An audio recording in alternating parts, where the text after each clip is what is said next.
Ladies and gentlemen, welcome to another episode of the Jaycast podcast. I'm your host, Jay. And Jay. And we have a good show for you guys today. It seems like a lot of things have happened in the past 2 weeks. The important news first, Jay. One of the most important news. I'm sure a lot of you guys have heard. We lost, sadly, 2 subscribers last week. We don't know what happened and what caused them to unsubscribe. Yeah, right? What the hell? But, you know, it is what it is. Basically, they're probably still tuning in. They're just unsubscribed, but they're still tuning in. Yeah, it's fine. You know, we just gotta, hey, look, if they don't find our content entertaining or they don't find it, they don't like it, it's fine. It is what it is. Yeah, someone else will. Yeah, but we continue to try to provide you guys good content. Obviously, you guys can see that we're a little biased, but of course, everybody's gonna have biases to whatever subject, right? Yeah. Mm-hmm. Now, something happened recently regarding a person by the name of Rollo Tomassi. Yeah, Rollo. He's been viral actually in the past few weeks.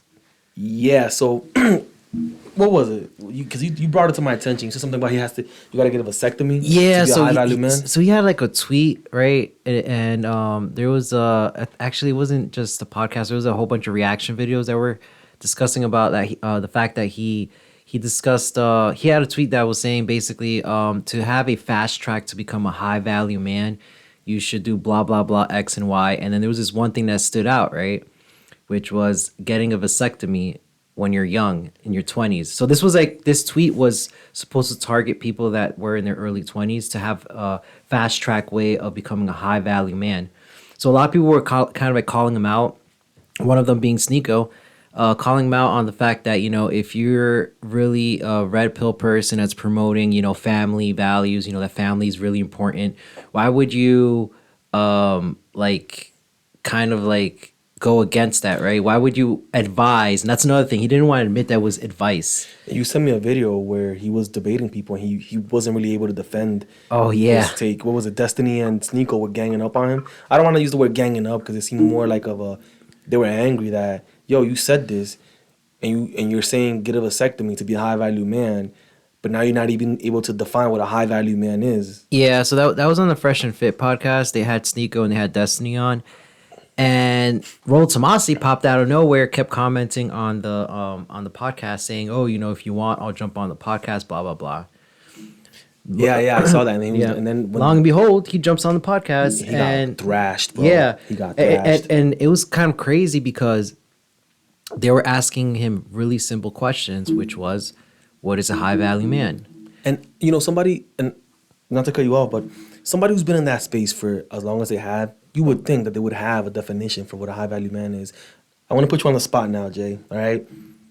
What is your definition of a high-value man? So my definition of a high-value man... Ladies and gentlemen, this is live and unedited. Yeah. So I might miss a couple points here and there, but... No. What's your definition from your experience? A high-value man is someone that's respected by his peers, someone that has a skill set, right, and is able to provide value to the world, and the world validates that value. Also, you know, the basics, you know, provide, protect, like that's basic man stuff, right? Mm-hmm. And even if not everybody agrees with you, nobody can deny that at the very minimum, those are qualities of a high value man. How Rollo Tomassi was not able to answer that question was kind of baffling to me. Yeah. And not be able to. So my definition of a high value man, which I actually wanted to talk about this last week, is you got to go off the foundation of what a man's role is, right? Protect and provide, right? Obviously, you have 2 men. One has a job, he feeds his family, he houses them. He's protecting, he's providing, and obviously, if a thief breaks in, he's able to protect them, right? Yeah, that's a regular, you know, that's a guy. Another guy has a job, right? But his job like you said, brings value to the world. Turns out he brings value to the world, or society, and society. Rewards him by paying him a high wage, right? Now, this man can provide not just for his family, but to his employer and to society. So they'll say, well, you know... Which actually makes other people respect him. Right, exactly. So man A, who has a regular job, nothing wrong with that, of course, he's able to provide for his family by giving food and shelter, right? Man B, however, right, he's able to provide for his family, but not just provide, he's able to provide a bigger shelter. He's able to provide better quality stuff to his children, better schools, better resources, puts him in an environment that's way better. So man B is a higher value man than man A based on what he's able to bring. So in terms of protection, man A, he can probably fight off a fighter, but man B, his value is so high that he doesn't even have to get his hands dirty. Man B can pay for security. Man B can pay to put his family in an environment that's already protected. You know, if you go off the foundation of what it means to be a man, which is protect and provide, a high value man is a man who's able to protect and provide at higher levels and more efficient in the context of the West. If you lived in a village where it was a fisherman village, right? It was a fishing village. A high value man would just be the equivalent of a guy who's able to catch a lot of fish because he's doing something that's valuable to his tribe or society. You know what I mean? That's like, I feel like that was such a simple thing. Damn, bro, that was pretty fast and simple. Yeah. Yeah. And that's what why don't you write a book? The irrational male. Yeah. But the thing is, like, that was, I don't know how I don't know if he didn't want to answer it. He legit didn't know. I think it was 100%. I'm not even gonna doubt this or say maybe he didn't want to answer because of blah blah blah. No, I know for a fact he probably didn't want to answer it because of the fact that he knew he would contradict himself, and because they kept asking him that hey, if you are advising, even though he kept saying that it wasn't advice, he said that it's something that you take it the way you want to take it. Kind of like washing his hands, you know what I mean? But that's the thing too. A high value man, you're a high value man to your family and to society. Key word there is being family. If you get a vasectomy, and you don't have a family, you can't. Can you really be considered a high value man to your? You don't have a family to protect and to provide for. Exactly. You know what I mean? And they were throwing statistics out there. They were bringing up they were bringing up the topic that if you get a vasectomy, it's reversible, blah blah blah, and this and that. That was such a a weak argument. That was such a bad comeback. Advice. Yeah, just advice. You don't tell people to get a vasectomy. It's dangerous, man. There's a lot of people that just don't come back from it. Not only that, statistics shows that every year it becomes less and less successful to reverse. He should have walked that back. He should have just said, "Hey, look, I thought one thing and now I believe the other. Yeah. My bad." But and I think that's also part of being a high value man. To admit when you're wrong, because if you don't grow. You stay in the same, the same place. See, I was wrong. You know what? Exactly. I messed up, and I don't agree. Exactly. You know what I mean? Better advice would have been, hey, if you want to be a high value man in the future, use protection when you're engaging in intimate acts with women. If you're gonna engage in intimate acts with women, even with protection, make sure there are women, right, who you can see having your kid. You know what I mean? That's exactly what Sneako said. Oh, okay. Well, there we go. He said that. He's like, why don't you just make sure that the woman you're sleeping with, there might be a consequence at the end that you might get her pregnant, and you should be okay with that. Right. It's like, hey, you're having intimate relations with this woman. Make sure that this is a woman that if she did end up pregnant, is somebody who you could at least see yourself having a kid with. Even if you guys might not end up being together, which I don't know why you're doing that with somebody you don't even have any intentions of being together with and running the risk of having a pregnancy. I don't know why you would do that. Yeah. But being a high value man, you got to take it within the context of what's a man's role traditionally is to protect and provide. A high value man is a man who can protect and provide efficiently and at high levels, like I've stated earlier. He doesn't have to get his hands dirty. He has security guards. He doesn't, you don't have to worry about the environment you're in. He puts you in a good environment. Society deems that what he does for society is high value and pays him to. His pay reflects his contributions, or what society considers high value contributions. Yeah, all this stuff was like straightforward. Now, I would also add to that. I know that you mentioned that if the guy is at a certain point where he could just pay for security, but also the fact that if everything was taken away from him, he still has the basics there, right? He could still provide and protect. He has the skills. He has a skill set that he can rebuild that all over again. Yeah. So obviously man A, who's just a regular, who has a regular job, doesn't have high value skills, right? If his stuff were to be taken away, he'd have a much harder time bouncing back than a high value man with, connections, like you said, high value connections, high value skills, things like that. So for anybody wondering, I think that's a pretty solid definition of what a high value man is. And of course, there's people that could add on to it. And keep in mind this definition of what a high value man is more of in context of the West, what's expected in the West. You know what I mean? again, different societies. A high value man might be somebody who can run the fastest because he's able to catch prey. You know, if hunting societies, a man who can Yeah. run the fastest, he's a high value man because he can bring insecure food a lot better and a lot more efficient than other people. So Yeah, I agree. And another thing that I was surprised when I was watching this, it was just they were going in on that guy. they were not only going in on him. Well, during this podcast, man, like fresh and fit, and then this guy, the fresh guy, Walter, he kept like giggling and laughing every single time. Sneako would say something. He's like, Sneako, like, like in a way, he was like telling like, yo, why, like, yo, bro, like, why are you questioning him? Like, you know what I mean? And Yeah. in my mind, I was like, yo, dude, like, you saw the fear, and they were hesitating on like saying anything. The thing is, right, and I don't like what the manosphere has turned into, because if somebody were to say, hey, this environment, right, it's, guys, and by the way, we're not part of the manosphere, guys. We're commenting, we're commentating on Yeah. what's going on. If We're just men. yeah, if you're telling me like, hey, the point of the manosphere is to help men, right, and somebody is giving out advice that we don't think is good advice, and we're having a discussion, that's not a laughing matter, right? You have a whole bunch of guys who are listening to you, who are kind of hanging off every word you say with the advice you're giving them, right? And you can't have somebody giving bad advice to men. It's not funny when you're discussing something that men are gonna follow. That's not a laughing matter. There's something high value man. Clearly, you guys don't know what that is, right? We gotta hash this stuff out so that we can keep giving good advice to the men who are listening to our channels. If we are the channel that we say we are in terms of trying to help men, but they're not that. There's a facade. They're not that. Yeah, so I mean, eventually they did have another episode, and he did give the definition of what he thought a high value man was to him. What was his definition ultimately? I'm not gonna like, I don't remember, to be honest. It was more like, it's kind of like what we mentioned, you know, validated by your peers, Generic. provide and protect and all this other stuff. But in my mind, it was like, okay, he, I guess at that point he couldn't answer the question because he got caught in a way that, you know, he would be contradicting himself when it comes to family. And so what Yeah. he did, maybe he needed time to come back and whatever, like, you know, That's another thing find a too, man. solution or something.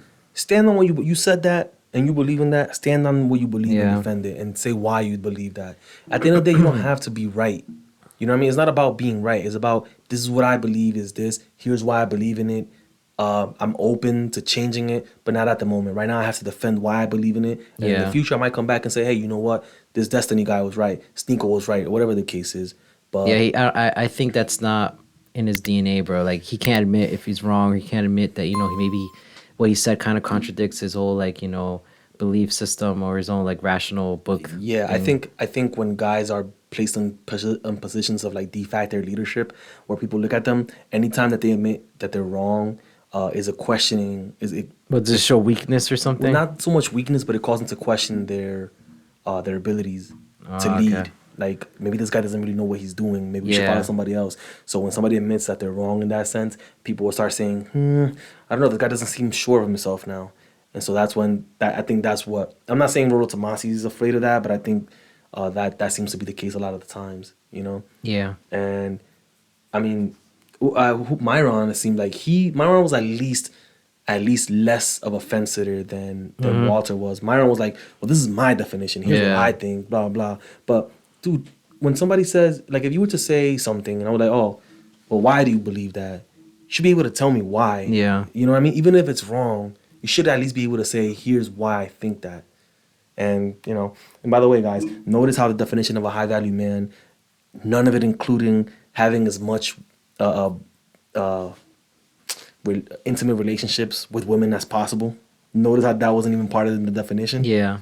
Because it's been known from the beginning of the manosphere that women are a byproduct of your success, not the end result.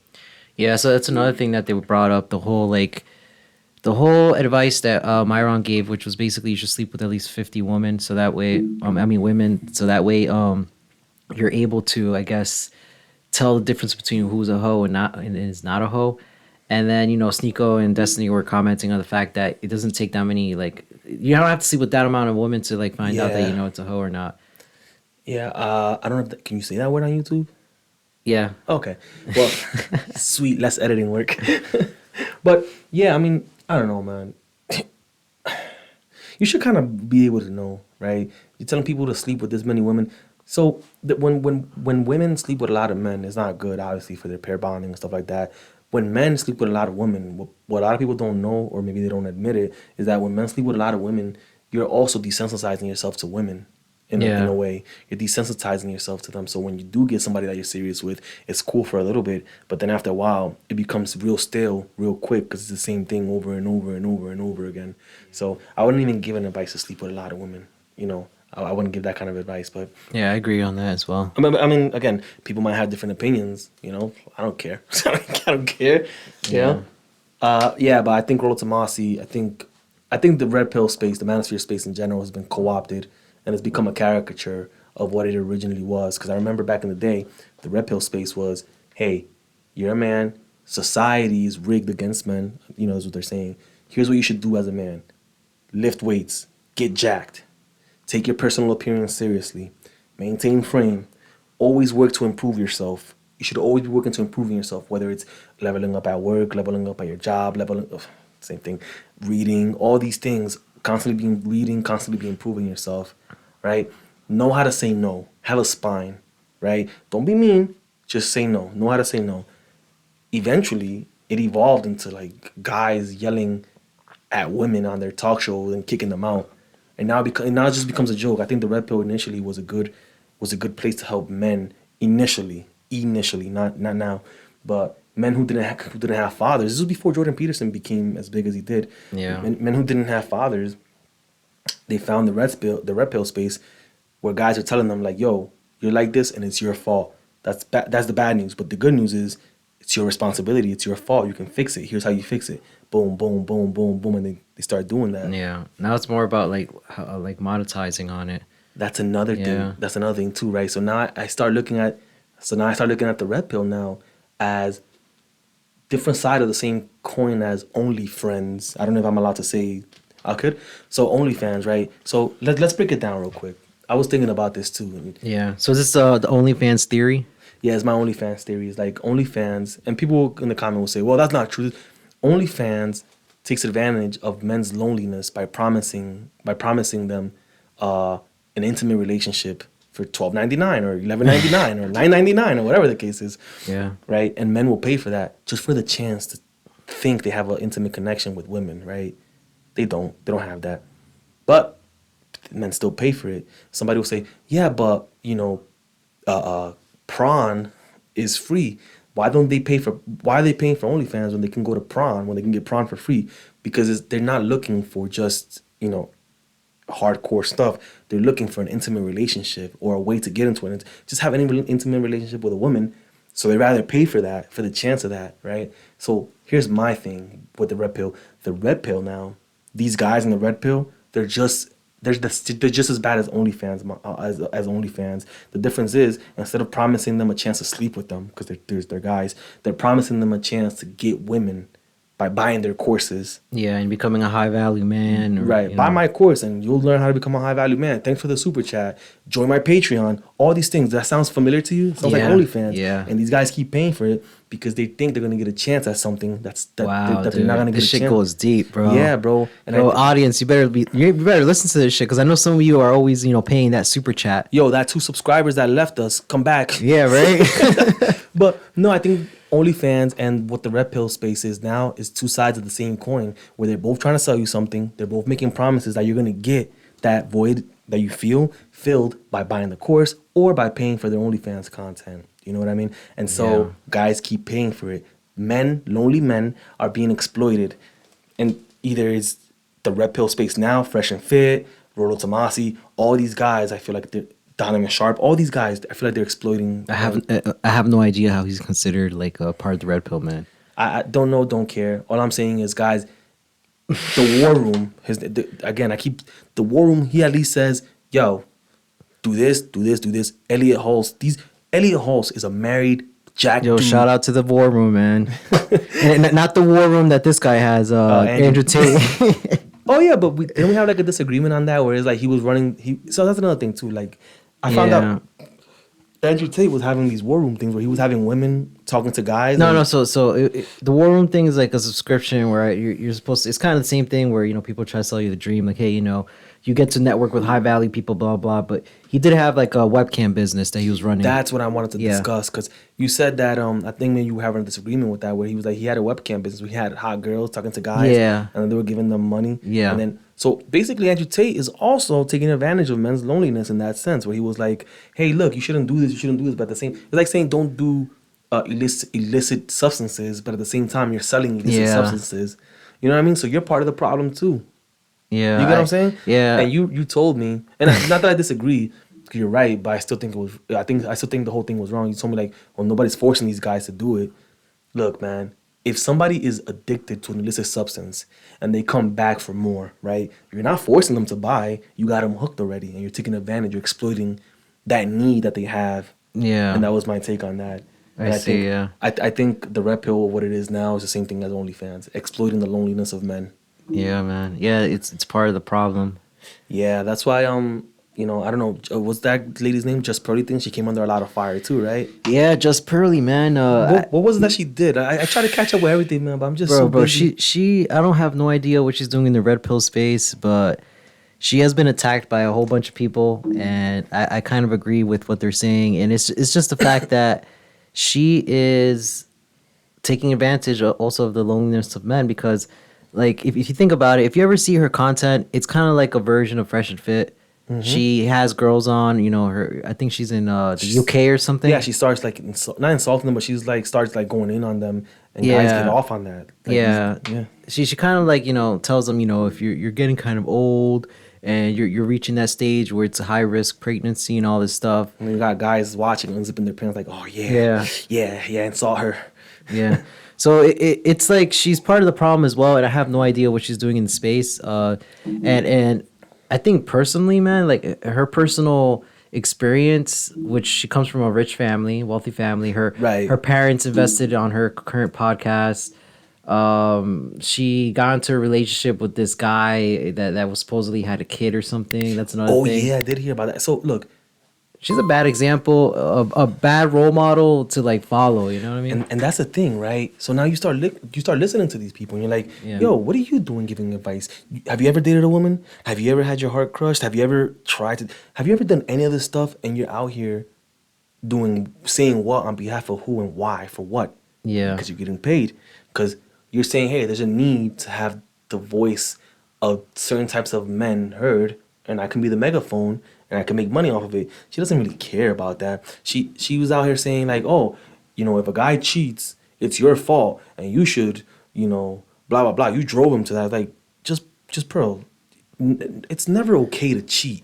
Yeah. You know what I mean? It's really, look, I'm not saying it's never okay to cheat. I don't think cheating, there's no justification. Like, if your relationship is that bad where you guys are cheating on each other, it's better to just, I don't know what arrangement you guys have to leave or something. Yeah. But to go ahead and say like, oh, it's your fault. Like, she seems like she goes hard, a little too hard on women to the point where she seems like she's pandering. Yeah. That's the thing. Have you ever heard of Justin Waller?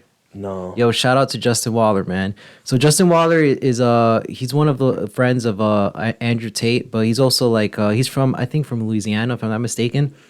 And the reason I'm mentioning him because he was a guest on the Just Pearly Things podcast. Yeah. And like I respect this guy a lot. Like you should watch his content, man. It's really really good. I'm gonna send you his link. We're gonna at you too, man. But he's into construction, right? He's into rental properties and all that stuff. But when he was on the podcast, he mentioned this, and I saw that it kind of like triggered Just Pearly, and he was like, hey, Just Pearly, you're a tall woman. You're getting to that, danger zone. He didn't say it like that, but I'm paraphrasing. Yeah. He basically told her, it's going to be tough for you to find a high value man because of your height, because of your age, because of your net worth, right? You're basically going to try to date up, right? Right. So when he said that to her, like her demeanor changed. She started like, stuttering a little bit. She was like, oh yeah, you're right. So Justin Waller, what do you suggest? How can I attract a high value man? She was trying to save face. Yeah. Yikes. So it was kind of like she was put on the spot, right? Like she usually does to the girls on her podcast. Yeah. I think, look, those discussions should be had. Like, hey, look, what are you planning on doing for this? If this is what you want, what are you doing to get it? You know what I mean? But I think the way people go about it, there's too much anger in these conversations between both sides, between male and female. There's too much anger to the point where the conversation is rarely constructive. You know what I Yeah. mean?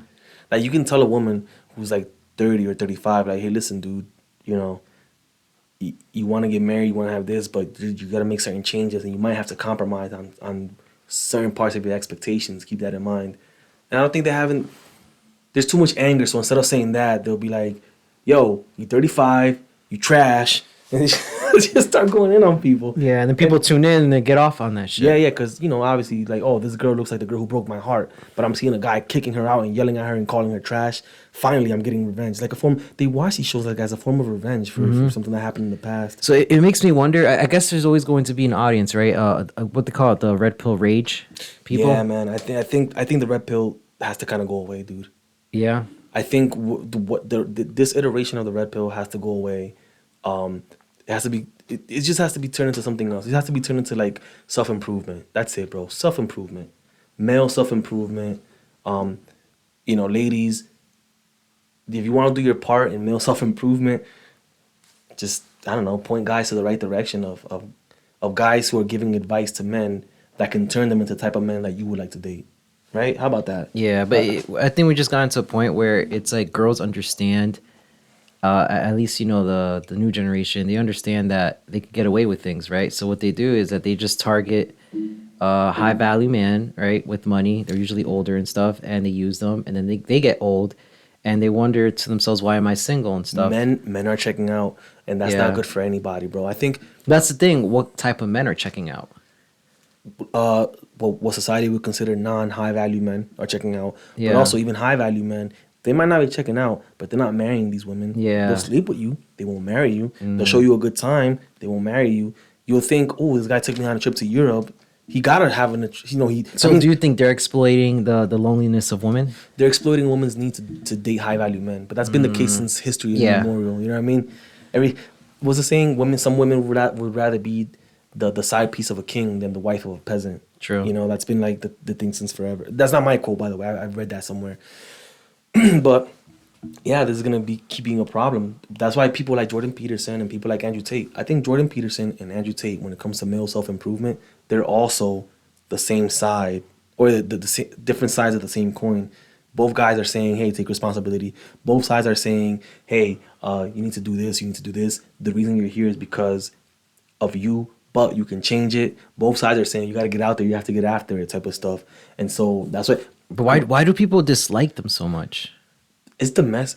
Obviously, we know why people dislike Andrew Tate so much. You can't tell. No, dude, I don't know, because I've seen videos of people asking people on the street like, hey, why do you dislike Andrew Tate? And they don't know. Because a lot of his clips have been taken, from what I've seen, a lot of his clips have been taken out of context. Where he's like, she better be in the kitchen making my dinner, and I don't want to hit. I'll smack a girl. I'll smack a girl. Oh shit. Even if he's joking, Yeah. right? Taking that out of context, people will be like, oh, see, there's a violence against, or he'll say that in the middle of a speech, in a joking manner, but it'll seem serious, and maybe he is serious. I don't know. But that's the problem, right? Yeah. That's the problem. Nobody knows if he's serious or joking. Most people say, no, we think he's joking, but for the most part, it's you don't even want to joke around stuff like that, because that's how people. That's the first thing people do. They take you at that value.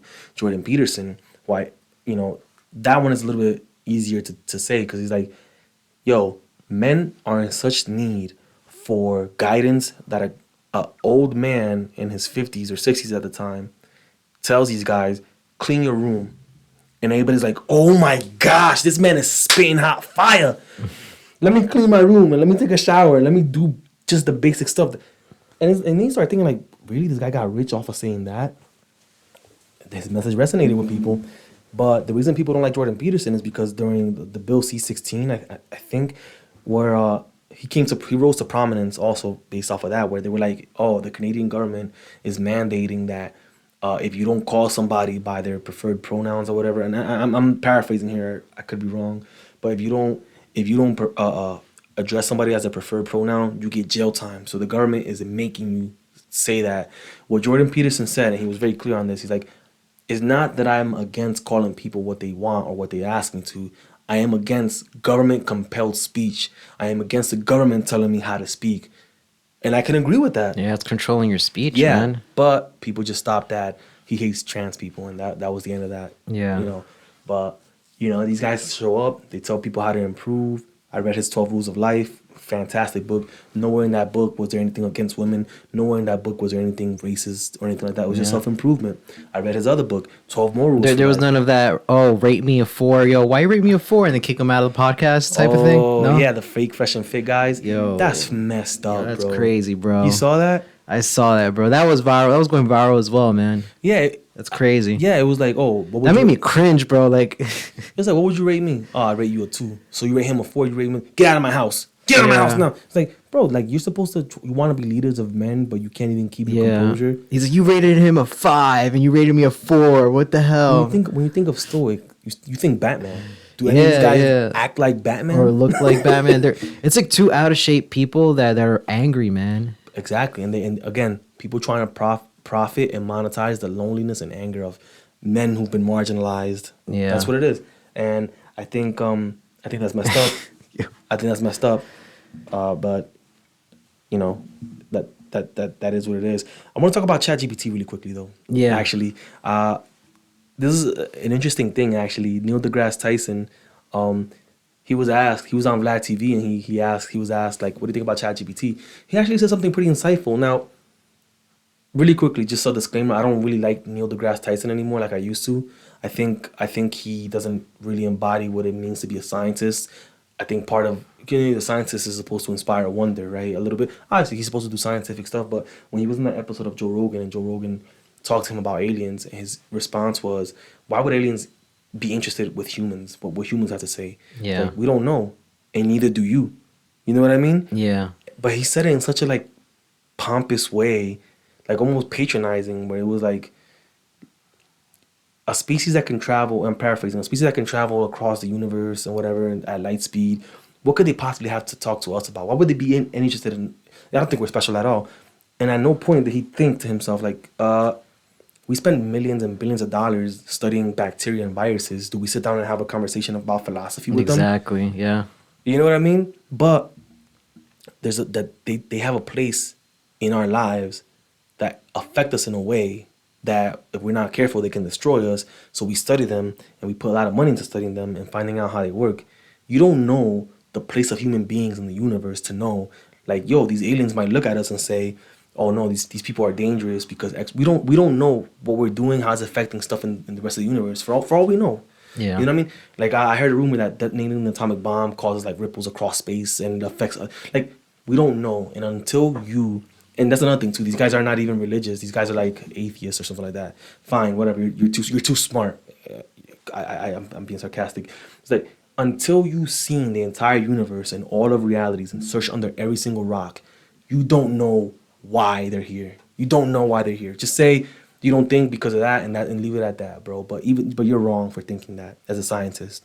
Yeah. So that was pretty close-minded as a scientist. So what was his thoughts about ChatGPT? This one was pretty insightful. He said that math and physics and modeling trajectories have been automated for years, like 30, 40 years already. It didn't cause people to lose jobs the way we thought it did, you know what I mean? Yeah. In fact, it made everything better. It made them more efficient. And they said that because of the automation and how they were able to push it to the limit, it made it even better. He's saying that people are worried now, but it's just that automation has now moved from mathematics and physics and projections to writing. That's it. And it'll probably make them better now.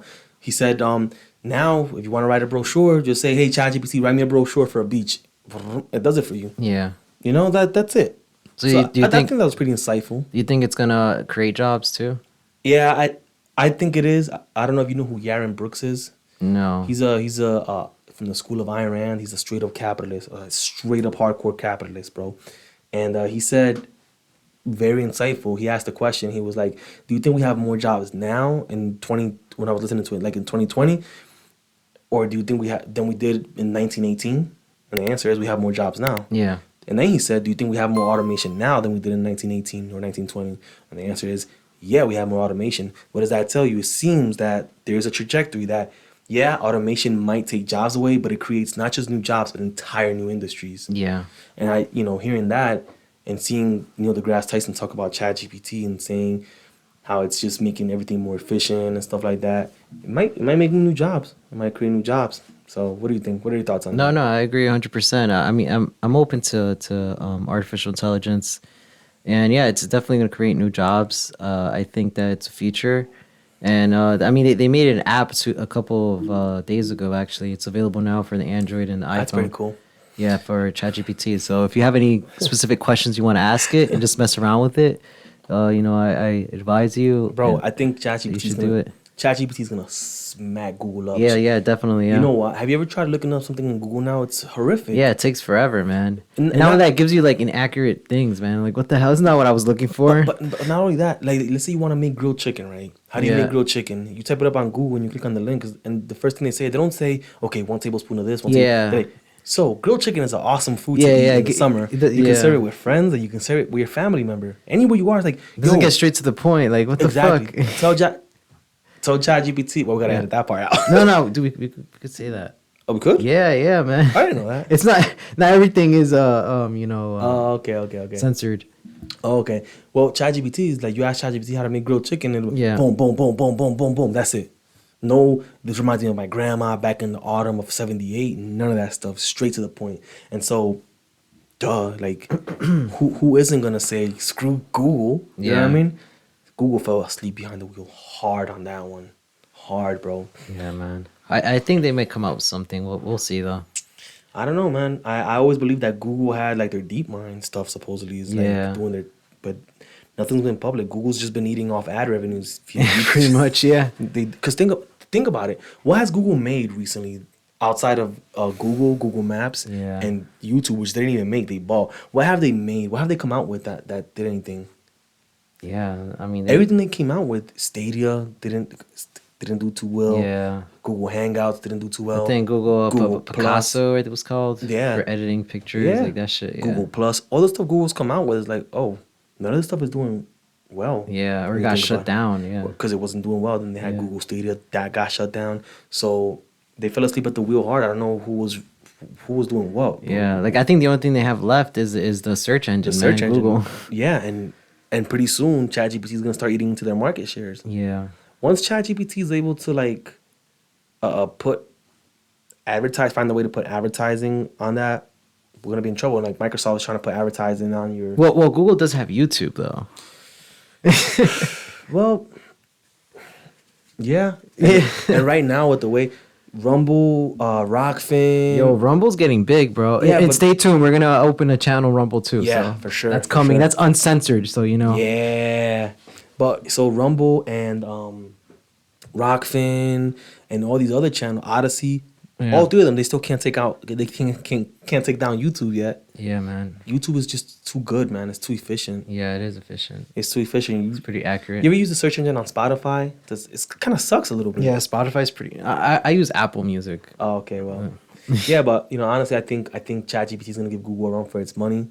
Actually, no, I think ChatGPT is smacking Google up now. Yeah. People have used it so far. Like I've used it for my personal job.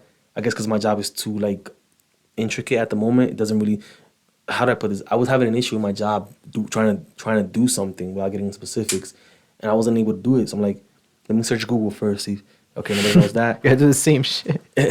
Let me search on ChatGPT. Yeah. ChatGPT didn't really know how to do it either. I eventually figured it out because I'm a professional. Yeah. So I had to figure it out, and I did. But I'm like, okay, so right now it seems like my job is safe. But I don't know. I think I'm gonna be more. I'm not gonna take the Luddite approach. And for those of you who don't know, Luddites are people who are against like machines and automation. They're like the old school people from back in the 1700s or the 1800s, I think.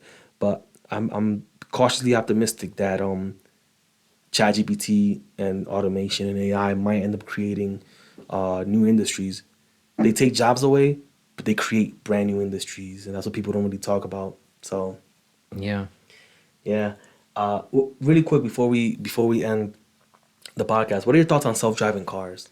Oof. So Not so much the technology behind it, but more from like a philosophical perspective of people driving cars. yeah. So if we talk about like driving selfless, drivable cars, I was also thinking about like the whole idea of cars that could fly.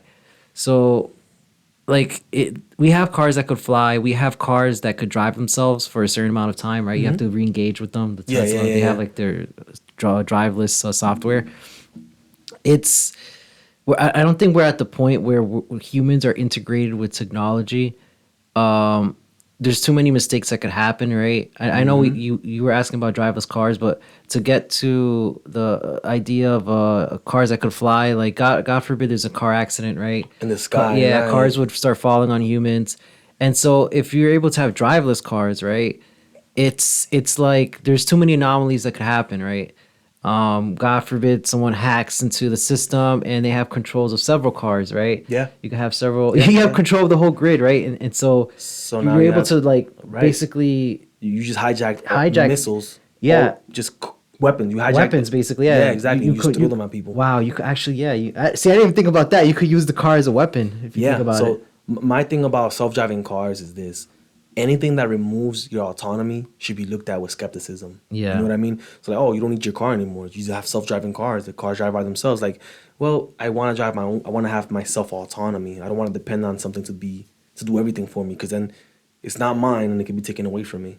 You get what I'm saying? Yeah, that's another thing. Yeah. But the whole thing with self-driving cars is kind of difficult to argue that they're going to be a lot safer, number one. Number two, imagine the streets are filled with self-driving cars, right? You no longer need your own car. You call an Uber, boom, a self-driving car picks you up, boom, a self-driving car drops you off.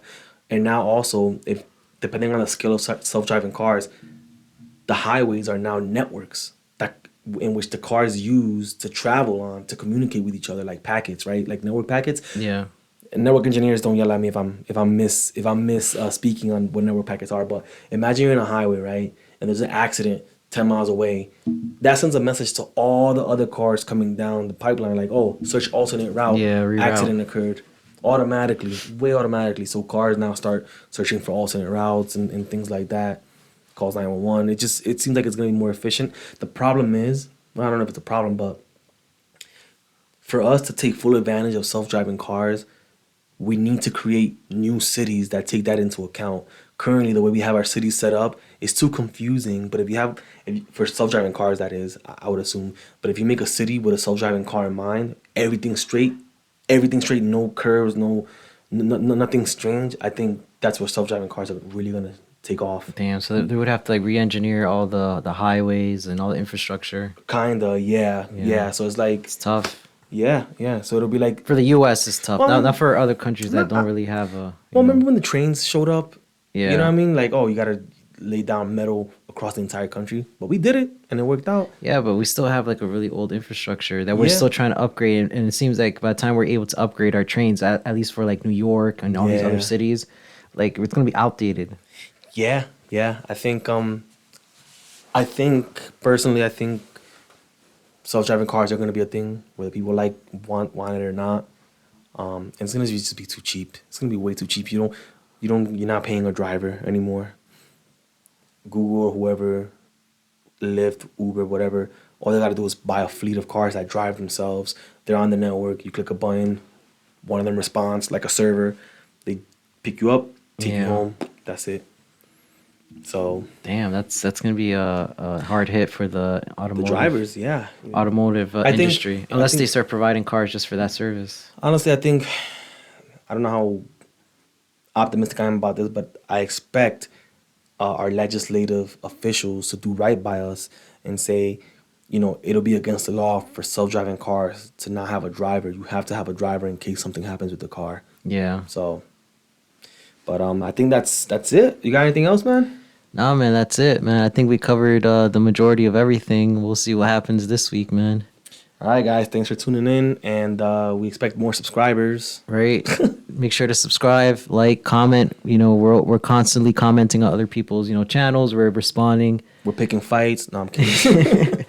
Nah, we're not like that. That channel that we mentioned earlier. All righty, guys. Take care. Peace. All right, peace.